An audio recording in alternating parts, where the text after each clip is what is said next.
हाय दोस्तों, मैं हरी सिंह राजपूत और ये आपको पार्ट फर्स्ट पढ़ाने के लिए जो इतिहास है, इतिहास का आपको पार्ट फर्स्ट पढ़ाने के लिए जा रहा हूँ।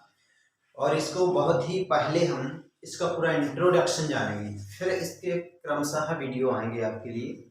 इसका हम शुरुआत से देखते हैं। तो देखिए, बात करते हैं हम इतिहास की। हम इतिहास की बात करते हैं तो इतिहास को हम 3 भागों में बांटते हैं। अध्ययन की दृष्टि से हम इनको 3 भागों में बांटते हैं इस इतिहास को। तो जैसे आपका हो गया एक प्रागैतिहासिक काल, प्रागैतिहासिक काल। दूसरा क्या हो गया?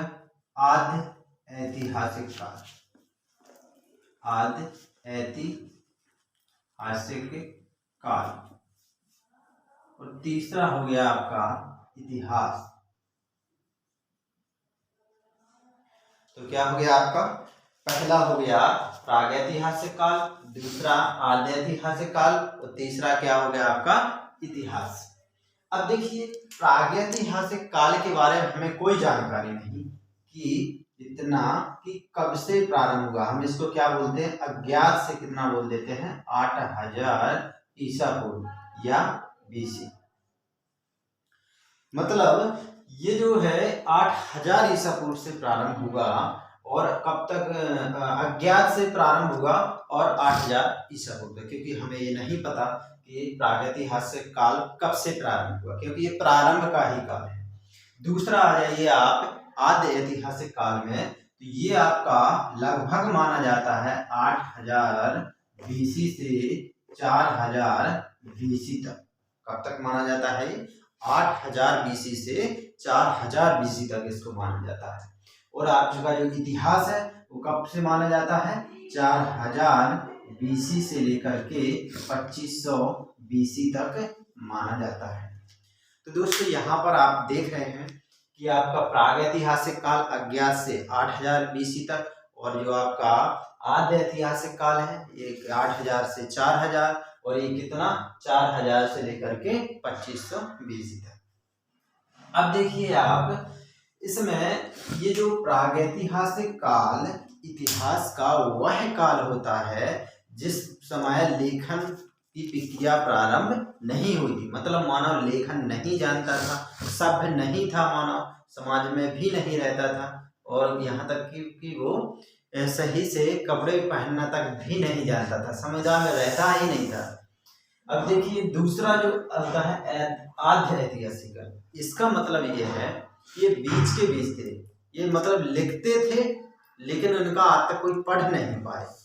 मतलब इनका जो भाषा है इनको सही से कोई आज तक स्पष्ट पढ़ नहीं पाया। प्रयास किया, जेम्स प्रेजेंट ने भी किया और भी बहुत से इतिहासकारों ने इनको प्रयास किया इनको पढ़ने का, लेकिन इसको वो पढ़ नहीं पाए। तो ये कैसी थी? इस समय लेखन प्रक्रिया तो थी, लेकिन वो कैसी थी हम उसको समझ नहीं पाए।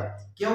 क्योंकि वो एक भाव चित्रात्मक लिपि थी, जिसको उस समय एक तो ये था कि मानव को उतना ज्यादा समय नहीं मिल पाता था कि एक निश्चित प्रक्रिया के तहत वो लिखे या उसका विकास हो सके। तो ये भाव चित्रात्मक लिपि थी, जो कुछ भी उसके मन में आया उसने अपने भाव के माध्यम से, भाव का माध्यम मतलब ये, जैसे मान लीजिए उसने शिकार किया, तो शिकार किया तो उसने क्या कर दिया? उस जीव का चित्र बना दिया और पीछे से मतलब उसको तीर बना दिया। तो मतलब ये समझ में आ रहा जाएगा हमें कि ये यहाँ पर मतलब इस शिकार की घटना को बताया गया है।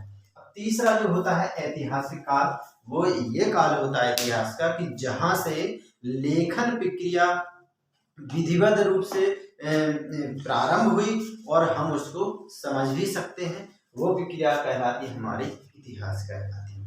अब देखिए, इतिहास के बाद अब हम देखते हैं कि जैसे इसमें भी प्रागैतिहासिक काल में और भी काफी, जैसे हम इनको बांटे तो जैसे प्रापाषाण काल, पाषाण काल में बांट दें इसको। जैसे आद्य ऐतिहासिक काल को हम किससे बांट दें? पाषाण काल में बांट दें। तो ये भी और प्रकार में होता है, इसको और भी बांट सकते हैं आप।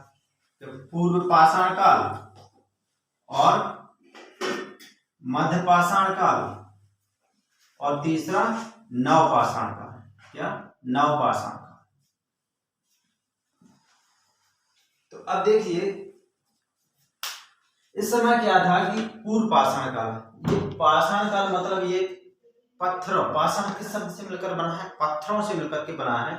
तो ये जब मनुष्य लगभग पृथ्वी पर आया ही था, जब शुरुआत में, तब की बात है। तो ये मतलब उतना ज्यादा मनुष्य को किसी भी उसका ज्ञान नहीं था, तो वो युग आ जाता है पूर्व पाषाण युग में। ये पत्थरों पर निवास, पत्थरों के औजार यूज करता था और शिकारी जीवन व्यतीत करता था और ऐसे ही रहता था। अब बाद में आता है आपका मध्य पाषाण युग। मध्य पाषाण युग में क्या हो जाता है कि जो तो पत्थर के जो हथियार थे वो थोड़े क्या अच्छे से बनाए जाने लगे, आकार उनका हल्का हो गया। तो इस तरह से इसी में थोड़ा परिवर्तन हो गया, वो मध्य पाषाण काल हो गया। अब अगला जो है क्या है? नवपाषाण काल। नवपाषाण काल क्या है कि इसमें मानव काफी प्रगति कर चुका था। आग की खोज भी हो चुकी थी, पहिए का आविष्कार भी हो चुका था, और कृषि का भी आविष्कार हो चुका, विस्तार होने लगा था। तो काफी ये चीजें हो गई थी। अब देखिए ये पाषाण युग हो जाता है। अब इसके बाद हम क्या देखते हैं? इसको देखते हैं इतिहास को। तो इतिहास को हम देखें तो इतिहास को हम दो भागों में बांट लेते हैं। जैसे हम ये मान लेते हैं, एक बात है ऋग्वैदिक काल और एक देख लेते हैं हम महाजनपद काल, या फिर ऐसा कहते हैं सिंधु घाटी सभ्यता। क्या? सिंधु घाटी सभ्यता। और दूसरा क्या हो जाता है? ऋग्वैदिक काल। ऋग्वैदिक काल। तो देखिए सिंधु घाटी जो सभ्यता है ये 2500 बीसी से लेकर के 2500 से 2300 बीसी से लेकर के कब तक मानी जाती है? आपके 1500 बीसी तक मानी जाती है। कब से मानी जाती है? 2500 से लेकर के 1500 बीसी तक। फिर ये आ जाता है ऋग्वैदिक काल। ये आपका कितना होता है? 1500 बीसी से लेकर के 600 बीसी तक। अब आपका जो ऋग्वैदिक काल है इसको फिर से मतलब अगर हम अध्ययन की दृष्टि से बांटे तो फिर इसको हम कितने दो भाग में बांट देंगे। और इसका पहला आपका कौन हो जाएगा? ऋग्वैदिक काल, और दूसरा कौन हो जाएगा? उत्तर वैदिक काल। कौन सा हो जाएगा? उत्तर वैदिक काल।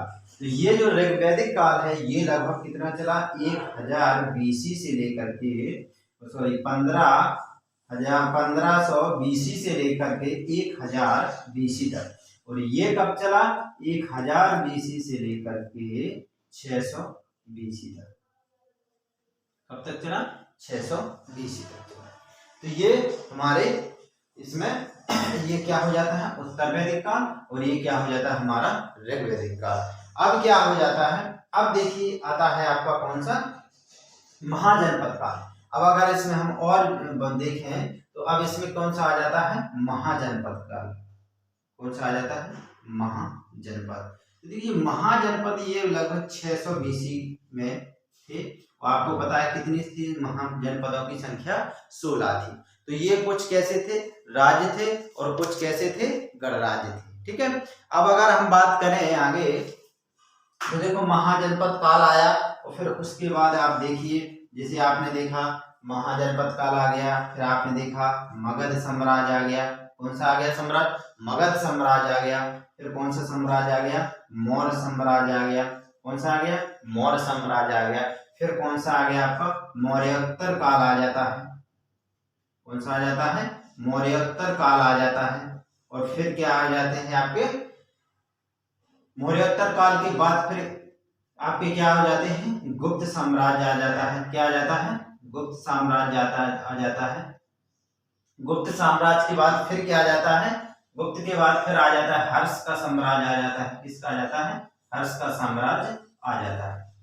तो अब देखिए क्या है कि जैसे आपने 600 से ईस्वी से प्रारंभ हुआ।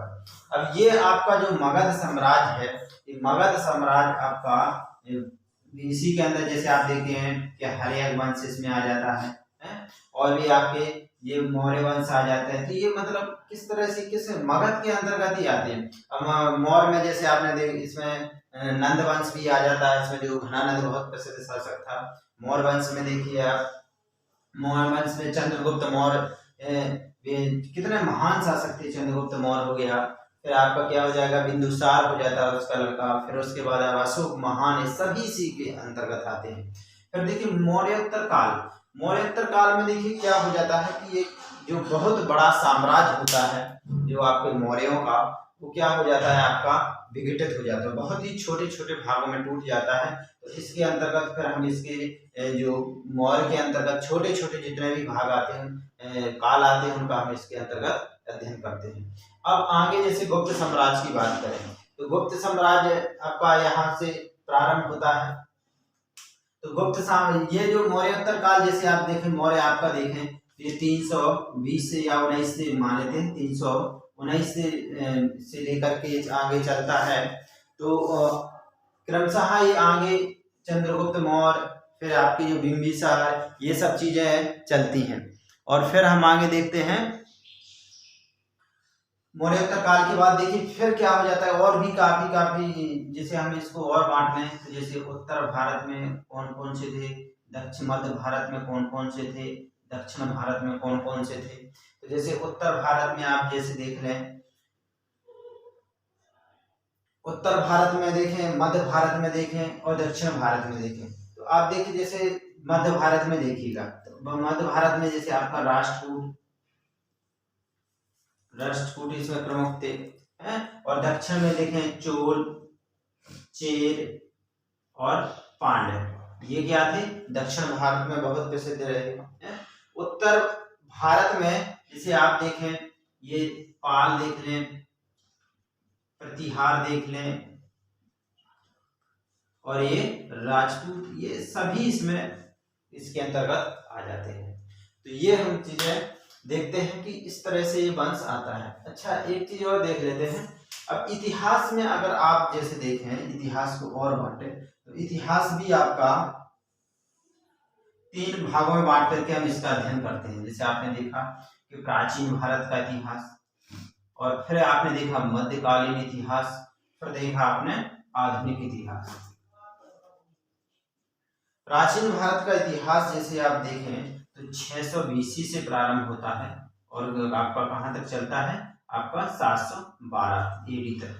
और ये आपका कैसे 712 AD से प्रारंभ होता है तो 1857 तक ये आपका मध्य भारत चलता है।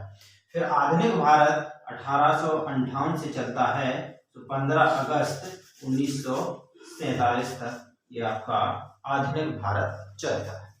तो इस तरह से हम देखते हैं कि किस तरह से हमें पूरे भारत का अध्ययन करना है।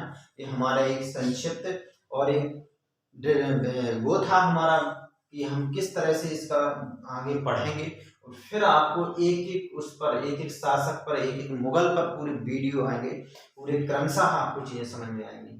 तो आप जैसे प्रागैतिहासिक काल, ऐतिहासिक काल और इतिहास काल, इस तरह से हम ये चीजों को पूरा अध्ययन करते हुए आपको पूरे एक एक वीडियो, जितने भी वीडियो इसमें बनेंगे उसके माध्यम से हम आपको पूरा समझाने का प्रयास करेंगे।